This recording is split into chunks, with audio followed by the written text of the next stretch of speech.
This is Fox 26 Morning News at 5 a.m. Connected to you.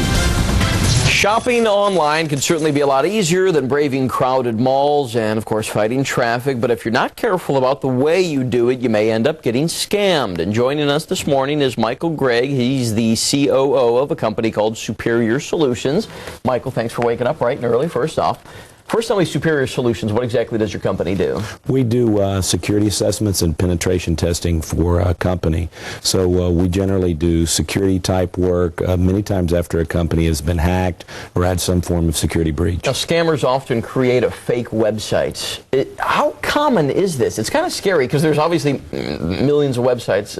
How common is it? It's actually pretty common. The scary part is that cyber criminals are working harder than ever to really try to steal consumers' money. So a consumer has to be very careful about what they're doing to protect their information while they're online. So how would a typical scam work?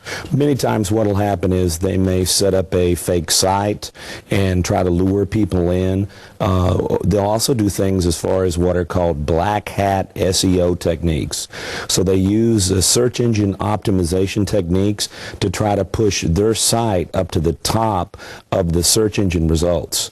So when you put in something maybe like, bargains, back-to-school bargains, their information comes up on the first page. So that makes me feel kind of helpless. How can a person be sure that they're on a legitimate site? Is there any way to know for certain?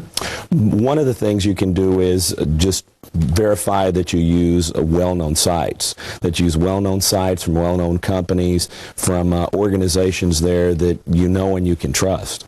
Are there specific things in terms of just looking at the website, in terms of the address bar and stuff like that, to know if it's secure or not? One of the other things you can do is anytime you get ready to make a purchase, it should always say HTTPS. There should always be an S, and you should always look for a little lock.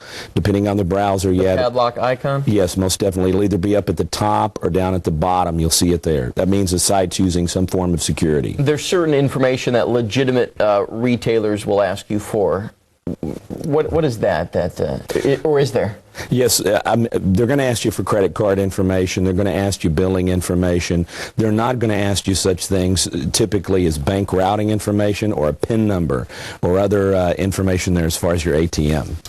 What kind of tools are out there for people to recognize fraud on the internet?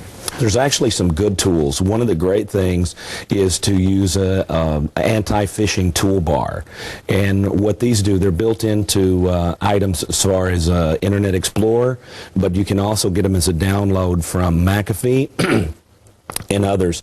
And what these allow you to do is they will mark a site whether or not it's actually shown as legitimate. Seems like we live in a day and age where the criminals are one step ahead all the time. They're always thinking of something new. Is that what you're seeing in the work that you do? Many times so, because the criminal's always going to go where the money is. So they're typically always looking at the next big thing, how they can get to the consumer, unfortunately. Michael Gregg with Superior Solutions. Thanks for coming in. Thank you. Go back to bed.